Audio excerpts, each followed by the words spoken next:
Hi guys, my name is Robbie Ferry and welcome to the Riding with Robbie YouTube channel. So today I wanted to talk a little bit about an event I've got coming up and the setup that I'm going to be using for it.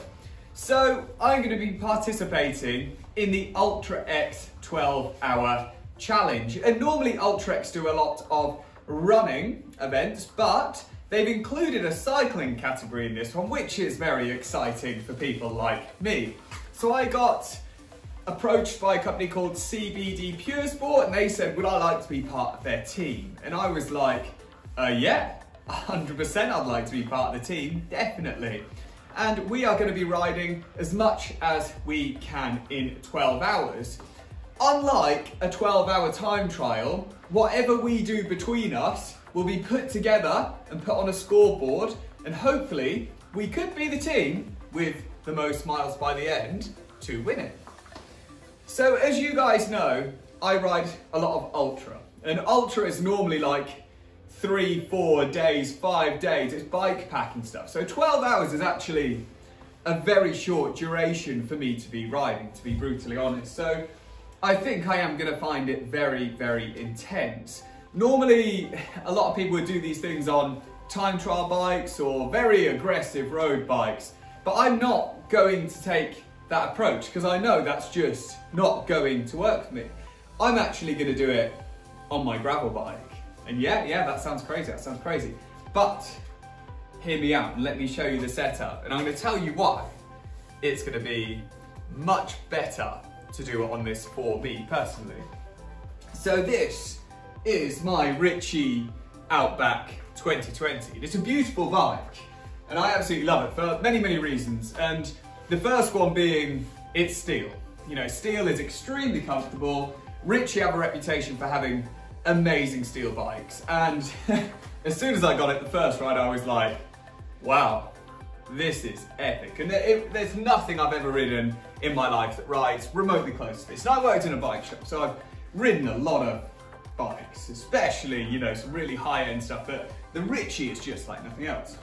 So the special thing about this frame, what makes it so different is, firstly, the geometry suits me very well, but that's a personal thing, but the length of the bike. So where you've got the rear triangle, it actually sits the wheel much further back, making it very, very stable to ride. And it just rides beautifully. It has such a nice effect. The next thing that I want to talk about on it is the wheel set. So I'm going to be using UltraX disc, that's the 9170 model, and I love these wheels. They are just next level stuff. You know, I've been using this set for years and they're just incredible. So, you know, Shimano still use cup and cone bearings in their epic wheels, unlike pretty much the majority of other companies. And I just love them. They roll super smooth, they're aerodynamic, they look beautiful. They're going to be paired up with some Schwabble Pro 1 tubeless tyres. And I have to put a massive thank you out to a gentleman who wants to remain anonymous in actually getting me these tyres. And if you watch, you know, my last video, probably the video before that, you'll understand why, you know, I got this lovely gift from him.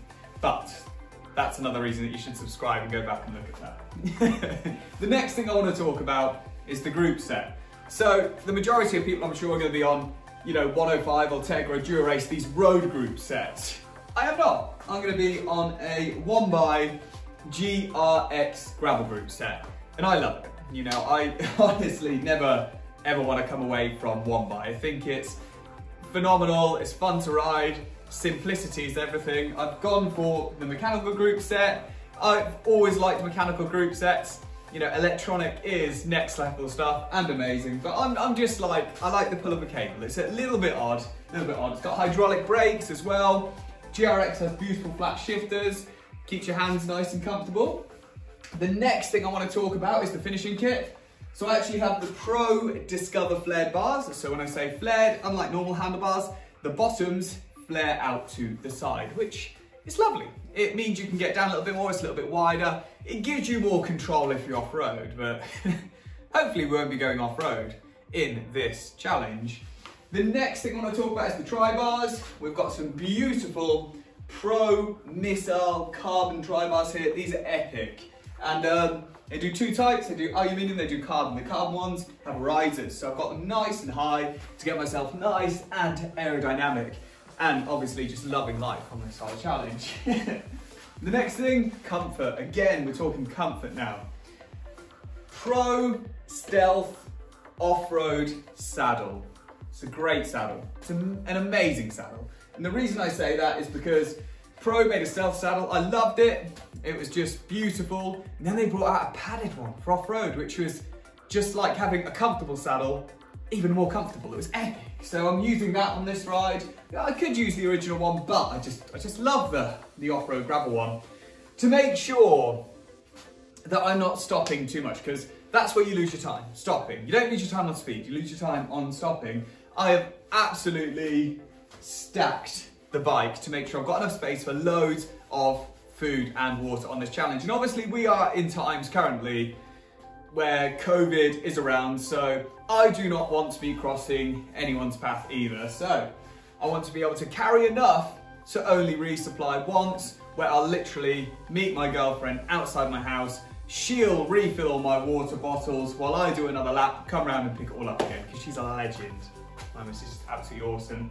So that's the plan. So I've got one water bottle here, and I'll have another 2 litres in here. So I'll carry 3 litres, which will get me 6 hours, 1 refill go. The extra space in there will be probably for like a rain jacket, some gloves, and it will be stacked with food. We're not talking a little bit stacked, we are talking totally stacked with food. Spares and things like that, I keep in a little pot at the bottom, just to keep them out the way. You want to be able to get to your spares quickly, so I don't really put them in the frame bag as much as I used to, because you really, on a speed thing, you want to know exactly where everything is. Rock Rose top tube bag, that's cool, really happy with that. It's just nice, convenient, put my phone in so I can get some filming done. Lighting, we have a Wilkinson's, yeah? Nobody knows that brand. Wilkinson's, a UK kind of, what do you call it, where they sell loads of the different things. Anyway, they sell these lights, they're battery powered, they're just awesome, you know, like £4 as well, something like that. And on the front, I've got a Nestling power bank light, which I'll also use the power bank to be charging my Garmin and my phone while I am riding. So that is my setup. It is really cool. I'm really excited to get on and get into this 12-hour race. A couple of things that I am concerned about. So the first thing is the weather. We are looking at 45, 50 mile an hour winds tomorrow, which is worrying, to say the least. It's going to be really difficult. How do I plan to approach that? Pretty easily. I'm just going to be doing 20-mile loops. That's my plan. Kind of hoping to, originally I was like, I want 200 miles. That's what I want. 200 miles, that'd be epic. But with the weather being that windy and a bit of rain, I'm gonna be happy in saying not to take any risks and just aim for 180. Because if I really push it, then it's gonna be difficult. With this bag, crosswinds are gonna be an issue. I did consider taking it off, putting bottle cage instead, but we'll see. So yeah, so it's gonna be an epic ride. I'm really excited about doing it. I've got some really cool people, you know, who want to see me do well in this, and yeah, it's gonna be fun. So guys, make sure you subscribe, because you know you want to, and we will catch up soon. Probably the next video you'll see is me filming during the event. So yeah, on it like a car bonnet.